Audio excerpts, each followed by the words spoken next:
Me as a customs broker, I can lose my license. I can lose my business. They can shut me down just because of a big error that I could make in customs, and I could go to jail. So it's very extreme. Before we get started with the show, here's a quick word from our sponsor, Global Training Center. As trade compliance professionals, you want to make sure that your procedures and documentation are completed as correctly as possible to avoid any delays and possible fines. We provide a range of trade compliance courses that will fit your needs. From in-person or web training to recorded on-demand courses, we can train one or even thousands on your team through your learning platform or on our portal. We can even customize a private session for your team. Go to globaltrainingcenter.com to find out more. Okay, we're back, Andy, and I'm really looking forward to this show because it's coming from a challenge from a few attendees at a recent conference that we were at that threw out a challenge on why can we not have more episodes addressing this next topic. But I'm really excited for this one. I'm looking forward to that. And hello to our listeners. We appreciate you, listening and downloading our show for Simply Trade. And please like us, please share it, give us feedback if there's something you want to talk about. But yeah, Lalo, I think this is going to be a good show. We're going to be talking about Mexico, folks. So this is going to be, I think, a good one. Doing business in Mexico from a U.S. perspective, and whatnot. But Lalo, I tell you what, it's always humbling whenever we've had the opportunity to go make a public appearance and the feedback we get, and we listen to you. We're coming back around, so. And we do, and that's why we've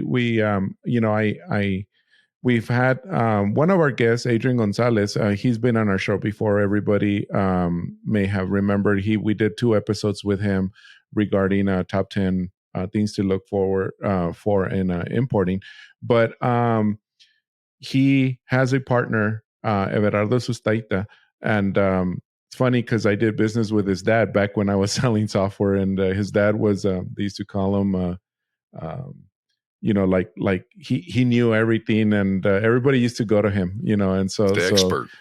Yeah, exactly. Yeah, the expert of in the Reynosa area, Reynosa, Mexico. But anyway, Everardo and Adrian, I thought of them right away because people at the conference were saying, hey, as a U.S. company and U.S. management, and can you help us do an episode or training or whatever you can to help us understand the requirements and what are the expectations as a U.S. company and a manager, that we could just better do business and help our counterparts in Mexico. So that was part of the challenge, and so I'm really happy that they took some time, Everardo and Adrian, to come on the show to talk to us about that.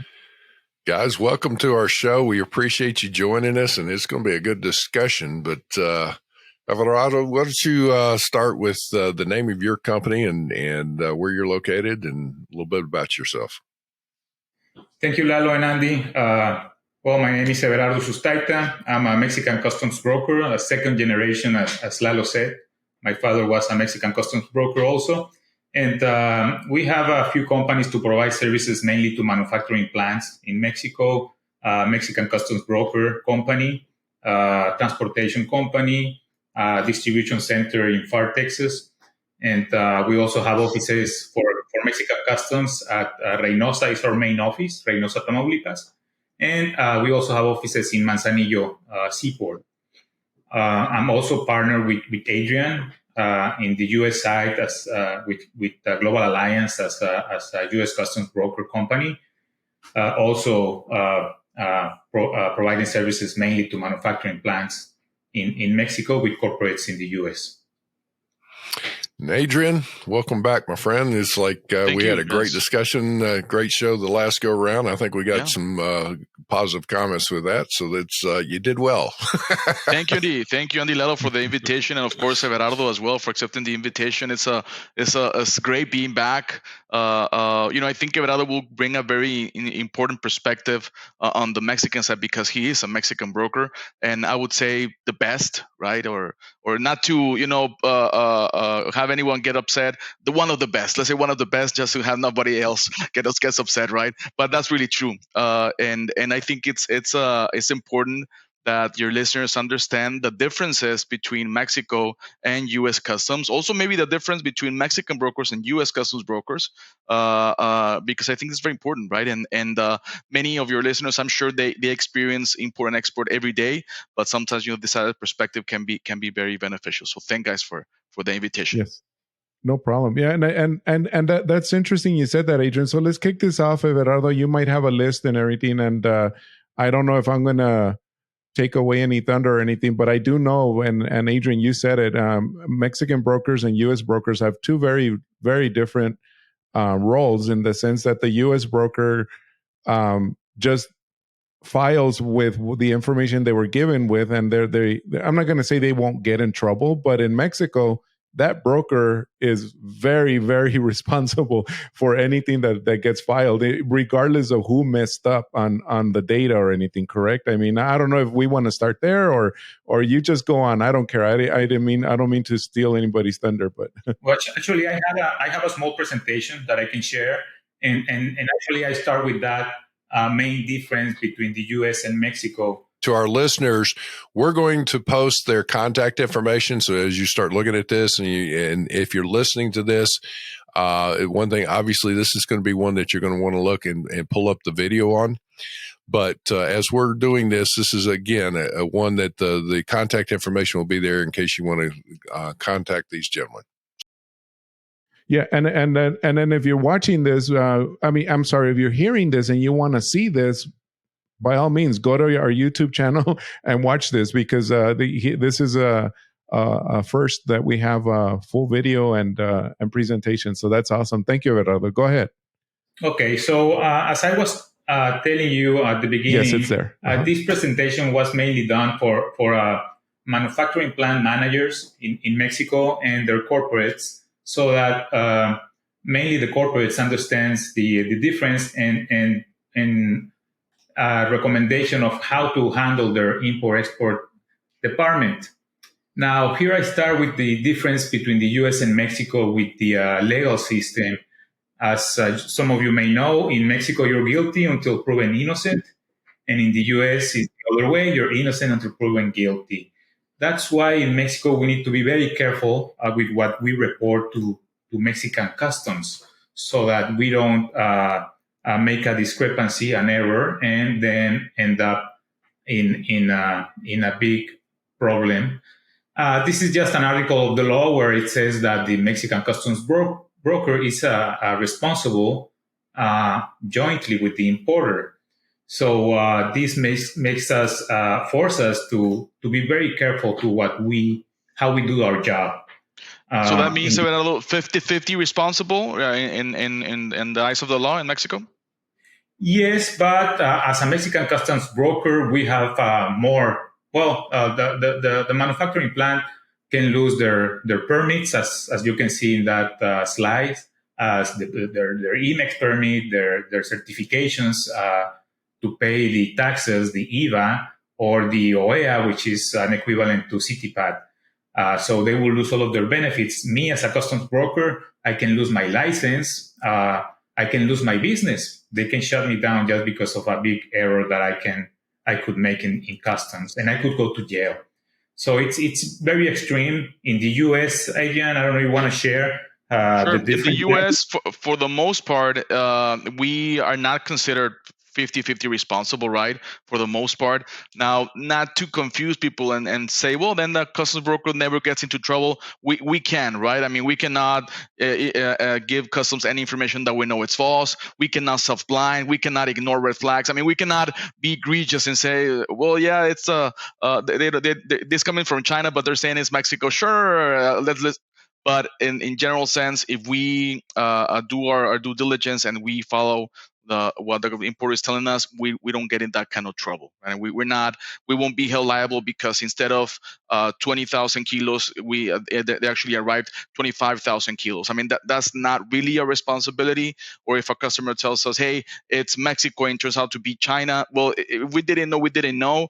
But that's the level that Everardo could get in trouble. because of those type of issues, right? A statistical non-declaration or a declaration that omits the payment of duties, for example, or other regulations. Yeah.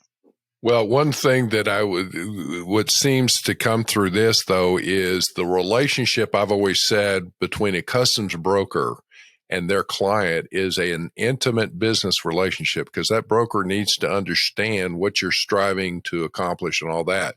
But I can only imagine that in Mexico, when you're taking on a client, you really go through a vetting process to check them out. Are they of good character and everything? And not only financially, but also, I guess, the leadership of that company. So I'm imagine it takes you some time to take on a new client, doesn't it? Yes. And actually, in Mexico, the authorities, if there's an error, if you get an intensive research at Mexican customs, a red light, and if they find an error, they will think that the Mexican customs broker knew about it or did it intentionally. That's the first thing they think.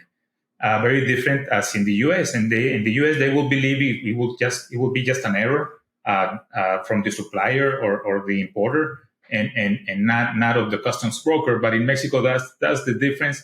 That's why we need to be very careful with it, with everything we submit to customs. That's why we need to send our employees to do the verification of the goods of the shipment before they load, so that we make sure there's no errors. No errors in country of origin, things like that, because manufacturing plants usually have their system, their Annex 24, with all of the data that they need to create their import documents. And usually they will put the country of origin of each part number that they need to build their finished good. And if they in the future, when they change a supplier, the country of origin can change. And that's why we need to be very careful. Even though the client is giving me an invoice with the country of origin as their declaration, I need to see physically the goods and make sure that it says made in the US or made in Canada or whatever country of origin, so that the invoice is corrected. Let me stop for a second. So, folks that you are watching or listening, your takeaway here is that when your Mexican broker is asking questions, they're not just trying to be nitpicky. It's like there's a reason, there's a huge amount of risk. So your takeaway on this is to try and make sure that your information is correct all the way down to the nth degree. So it's like, you can reverse engineer it and make sure you're going through it. But if they're asking questions, you need to be patient and try and understand what they're trying to get at and what it is. If there's a language issue or something, okay, fine, but stay with it, so that they can be assured and represent their client, be it yourself or your vendor in Mexico, accurately and correctly. So, okay, let's go on. Yeah. So here, what we have seen is that most of the time, the corporates and the manufacturing plants managers don't really pay attention to the import-export department until they have an issue, until they have a shipment on hold at customs with red light and discrepancies, and with risk of having goods confiscated, or an audit by the authorities in Mexico when they go and visit you and confirm that your inventory matches what you have in your system, and puts everything in risk. If you once you are in a problem, that's when you put attention to your import-export department and to who your Mexican customs broker is. So I want to share some examples of why we need to be careful into who the import-export department reports to. The communication, it's key. Having the communication between your manufacturing plant departments with import-export department is very important. We have seen that import-export managers report to different managers in the plant, like the purchasing, production, materials, finance, not really to corporate. So, and this is why we need to be careful with it. I'm going to show you some examples of what we have seen happen when the import-export department supervisor or manager reports to one of the manufacturing plant managers, either materials, production, finance, or operations, or even the plant manager. So that's why I put this question: who should the import-export department manager report to? And I'm going to show you some things we have seen, so that you can see the different problems that you can have in your manufacturing plant, depending on who is on top of your import-export department manager. In this case, import-export department reports to purchasing, and the manufacturing plant receives the goods. In this, it could be pallets from a local supplier in Mexico, and import-export was never informed. The corporate pays without having to comply with having a customs entry in your manufacturing plant to back up your goods in your possession. The goods are in your manufacturing plants illegally because you don't have a customs entry, even though your corporate pays the supplier. The supplier also has a problem because he will also not have a customs entry to cover up the sale of the goods, because usually they don't charge you the tax, the IVA, when they sell to a manufacturing plant. So they also have to have their customs entry. With that one, before you go any further, let me just stop there. So, in other words, when you're transacting with a company and you are dealing with your purchasing department, or you're buying, you're selling, you're different things, I guess the scenario there is what I want to stop is that somewhere along the lines, you need to make sure your import-export or your compliance department's involved, because the scenario here is that, I'm not sure how they got it across the border without an entry, but at the same time, if that goes in and you're not doing it, that's the equivalent of smuggling. Exactly. And in this example, it was about a national supplier. They had a supplier already in Mexico who manufactures pallets, wood pallets. And so they really don't do an import-export shipment, because they already have their goods in Mexico. They fabricate, they manufacture in Mexico. But when they sell to a manufacturing plant who is going to export to the US their finished goods in that pallet that was made in Mexico, the manufacturer needs to have a customs entry, even though they deliver in Mexico to a manufacturing plant. And the manufacturing plant has to have also a customs entry, even though they didn't bring it from the US. They purchased it from a local supplier. But both of those entities need to have their customs entry. And this was the error for both parts because of the lack of communication. And it's important, I think, to mention that these companies in Mexico that have an IMEX permit, they work under a very special and specific program that gives them tax and duty advantages, but at the same time requires a lot of precision in their inventories, the products that go in and the products that go out, right?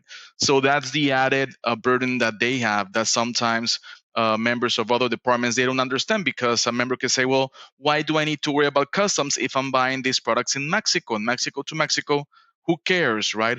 Well, it is important still, right? You cannot just purchase like that. You need to go through a process, and you can, even if a good is already in Mexico in an IMEX company, they cannot just sell to another company just like that. They cannot get it out of the plant without notifying customs or doing the appropriate documentation. So this is a very special program that most U.S. multinationals use, that many people in Mexico and in corporate, quite frankly, don't understand that it's different, right? It's just like in the US. We're not used in the US to worrying about, well, an entry to from the US to a US plant, it doesn't exist, right? I mean, not directly. In Mexico, it does exist. It's different, right? So that's the important part here. All right, so you're almost doing an entry on a domestic item here. It's almost what it sounds like. Unless those goods have come in, are they still part of the goods still in bond at the?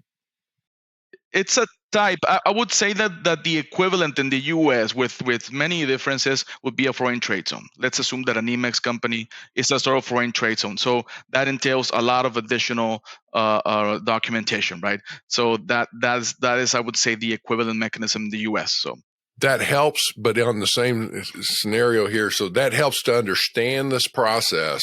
So if a distributor buys a bunch of goods in, they bring it in, like you said, the equivalent of an FTZ, but it's not being called a foreign trade zone.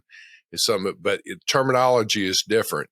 The concept's still there. So when they bring it out to put it into the Mexican commerce, there's got to be some kind of declaration. So even if it's a Mexico to Mexico transaction, it's still like that makes sense to me now. Okay. All right, let me ask one other question. All right, Adrian, I'm going to ask you this question. If I'm a U.S. company and I am, I've got some goods going down to a plant or whatever in this, and I'm on the compliance side of things, what action based on what we just talked about, how do I know, or what is the resource I should use to reach out to say, here's our transaction, here's what we're doing, here's the players. Should I have my customs or the Mexican customs broker? Hey, just check this out. Does this look all good? And are you happy? Or who should I talk to if I have a question on that? I would say that the rule of thumb should always be involve your import-export department regardless, right? When in doubt, or even when you're not in doubt, involve your import-export department in Mexico. Also involve your Mexican broker, right? Good brokers, Mexican brokers like Sustaita, they will tell you, yes, you can do this, or no, you can't, or yes, you can this way, right? And that should be the rule of thumb. Now, that's what we see very often, right? That there's different departments, they assume, or they, in their mind, things are different, right? Trade is something different, and then they act, and then they say, well, what's the big deal? It's just a little package, or it's from Mexico. But everything, as we know, compliance is an all-encompassing matter that it's a company-wide aspect, right? To add a bit, what Everardo is saying is, and the best practices is that maybe in terms of the work that is required, the import-export department can report to one of these departments, but in terms of compliance, they should also report to an independent, a rather independent compliance department headed either in corporate or some other part of the organization. Because when they report to the same plant manager, let's assume, for the operational and the compliance aspect, we see that one suffers, usually the compliance part. Okay. Okay, so this other example is with the materials department, when import-exports reports to materials department. And we have here some examples of wrong instructions given to the import-export department. Like the first one, giving the instruction to change the status of a customs entry from temporarily to permanent. A lot of times manufacturing plants will have their inventories at the manufacturing plants for the 18 months, and once they get close to the expiration date, they need to either ship back to the US or change the status of the goods in Mexico, pay whatever duties to permanent in order to avoid penalties in the future. Another example is that they will order raw parts which are considered sensible, and these parts may require authorization or special permits. If the import-export department is not informed, they will arrive to the border or to the seaport, and the goods will have to stay there until import-export department gets the authorization or the special permit. So even though you already have the goods there ready to ship, you cannot load them and bring them to your manufacturing plant because it was a part that is considered sensible part, which is something similar to the other example, which is when you import spare parts. A lot of clients, because of the urgency, they will ask to ship the spare parts as temporary importations when usually, or the recommendation is to import them as consumable definitive importations, paying duties.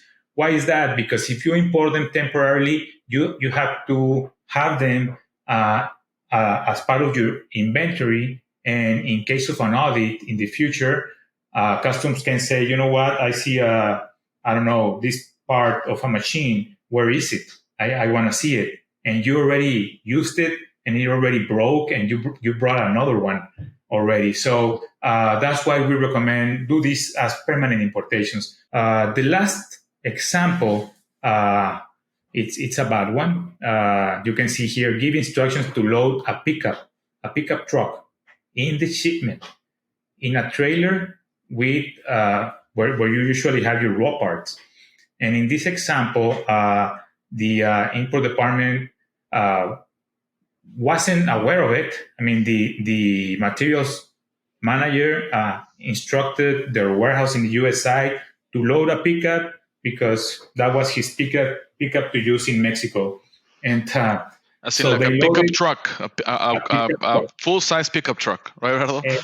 Exactly, not too big because it fit in their dry van, but they loaded in one of the shipments. This client had a process, what we call trusted suppliers, where we don't unload the whole shipment. We just open the doors because it's all this one, just one part number, and we just open the doors and see the few boxes in the door, which we just confirm part number and close the door. So they ended up with that pickup in their manufacturing plant, and import export found out after they heard about that pickup. And this type of examples, it was just because the materials department, I want to think that wasn't aware of the risk they were having by loading a truck in a shipment that went through customs. Thank to God, it was a green light. But in case of a red light, that shipment would have been there on hold, a confiscated truck, dry van, everything. And the Mexican me could have lost the license because of that error and even go to jail. So let me go to the next one. When import-export department reports to finance department, some examples here that finance department doesn't provide the information, the value added for their operational costs needs to be given to the import-export department so that they can include that information in their customs entry. So this has to be done each month and then annually.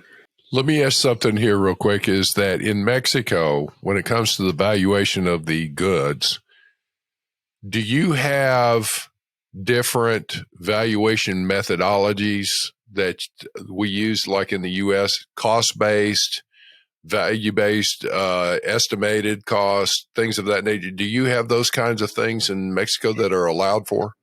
Exactly. Very similar. So that is why, and finance department has this information, but for some reason they don't share that on time with their import-export department, probably because they know it's below them, and nobody can really force them to do that on time. But that is why we don't recommend that, so that they are either at the same level or above that. Yeah. If I can add, Andy, so what happens in Mexico that I see a difference in the U.S. is that Mexico assesses a VAT, an IVA on imports, right? So which for the most part in the US, we don't assess a VAT, a value-added tax on imports, right? There are exercise tax, there's all type of taxes, right? But in Mexico, that's because that's how their fiscal system works, right?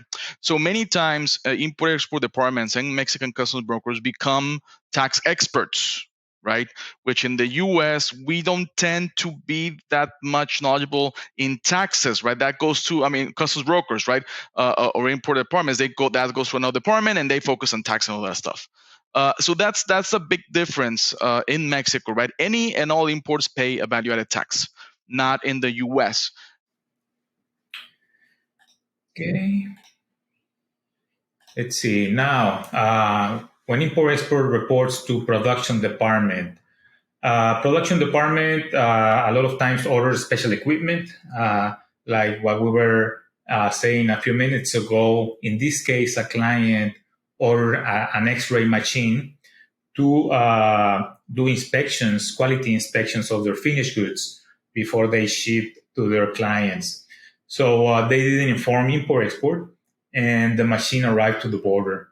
And once it arrived, our auditors check the machine and they tell us, you know what, it's an X-ray. We know it requires permits, and those permits are usually takes about a month and a half or two to get. So in this case, the X-ray machine had to stay in their U.S. warehouse, waiting for the permit. And to end up, we also have here the maintenance department with the hazmat disposal. When they don't inform import-export how they are disposing of the goods, the manufacturing plants must report to the Mexican Environmental Department all the importation of goods that they import temporarily, even though they're not hazmats.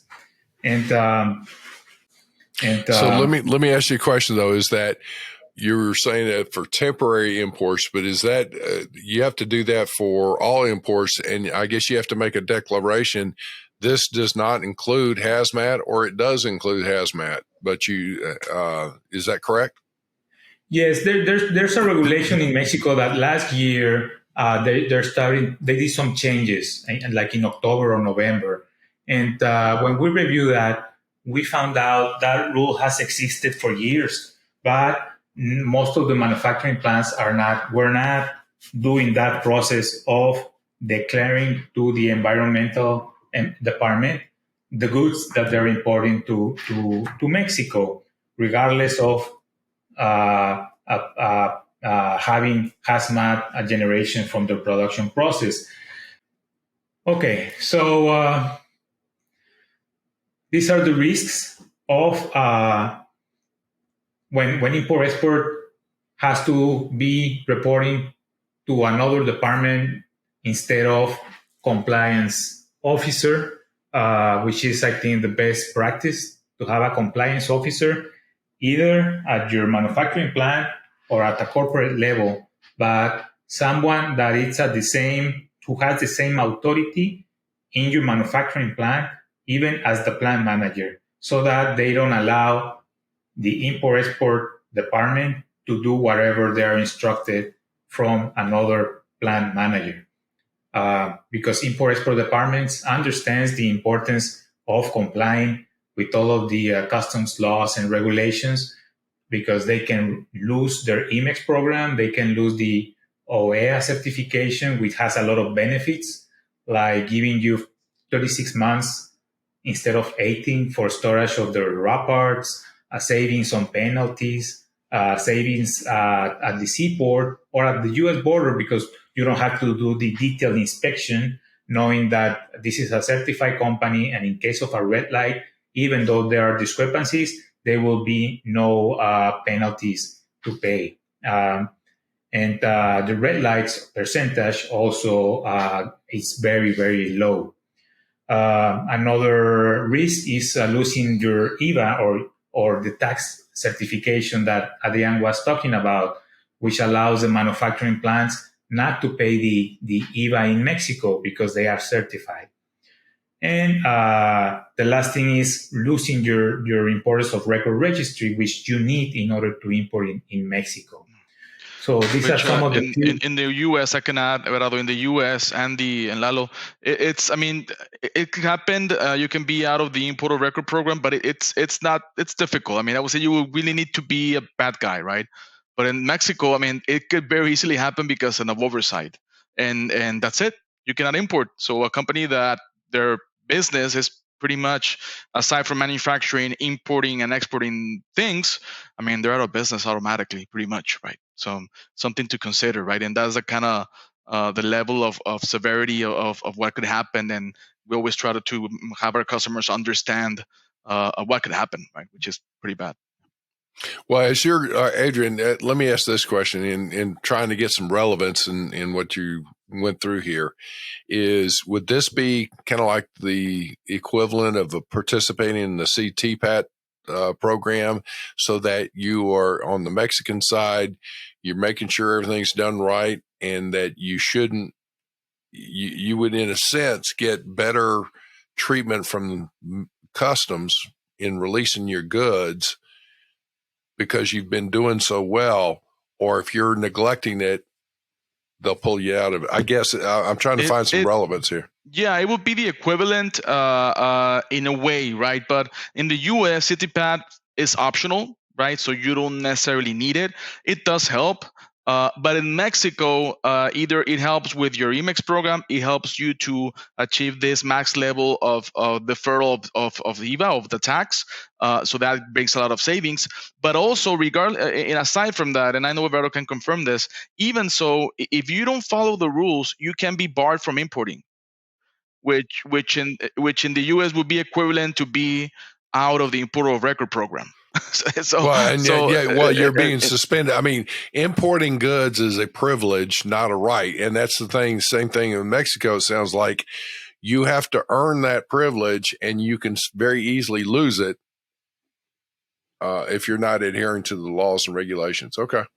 Yeah, and these benefits of the OEA, which is equivalent to CityPad, in Mexico has given to the manufacturing plants a lot of benefits, like I'm showing here, savings on penalties and things like that. So that's very important, to give the authority to your import-export department so that they don't allow another department manager to give them wrong instructions, like what you have seen in some of my examples. I think that's vital. The compliance department should have the power to stop a shipment, in a few words, because some compliance matters. They should be able to do that. If they're barred from ever having to say we need to wait for moving this, that's a big problem, and we see it often with dire consequences. I would also really add that companies need to have a good Mexican broker, right? I mean, we've been and same as a U.S. customs broker, we see a lot of those instances where, well, the other guy charges $20 less, so I'm like, I mean, who in whose operation $20 is material? I know they're gonna say, yeah, Adrian, but we have hundreds of dollars of laws, and I never understand it. Regardless, quite honestly, whatever somebody tells me. But guys, compliance and assurance, and be able to maintain your operation, especially now that we need to focus on resilience. Please, it's worth even to pay a little bit more within reason. Of course, I would definitely say that. Outstanding. Well, it's we've talked quite a bit, but it's a matter of one of the things is, again, a takeaway is communication. You've got to be able to communicate through multiple organizations within your company and your vendors and whatnot. But being able to then ask the question, are all avenues covered? People spend a lot of time with a new part, sourcing it, all those kinds of things. The compliance, import, export needs to be pulled in there. And here's the one thing that I always say: a part does not just happen. A widget that's being manufactured didn't just happen. Somebody had to source out, where's that going to be manufactured? Somebody had to look at it and say, we're going to add this to our inventory to sell, or whatever. And then if you circumvent your import-export department, they don't know about it until the shipment's ready to move or after the fact. That's too late. You're a pooper scooper at the end of a parade cleaning that up. You've got to get to where, work smarter, not harder in this kind of scenario here. And that communicate is what it sounds like to me. Well, Lalo, what do you think, sir? I was going to say something similar. It's like we have this recurring theme with a lot of episodes is make sure you collaborate and you talk to all your departments, or actually all departments talk to trade compliance, only because in one way or another, there's some responsibility there, like Everardo very clearly pointed out. Finance needs to make sure they're communicating with trade. Materials needs to communicate with trade. I remember when I first got started in this business back in the rock ages, in the Stone Age, I guess. My boss back then, Jerry Terrian, he used to say that even the plant manager imports need to be reported, so which is what Everardo was talking about, those that sneak in the back of the pickup truck or in the trunk of the you got to make sure those don't happen. So everybody needs to report to trade, not report, but keep them in the loop. Well, guys, really, really appreciate you coming on. And I know we talked about a great deal of information. We're going to have to kind of figure out how to split this up into probably a couple of shows here.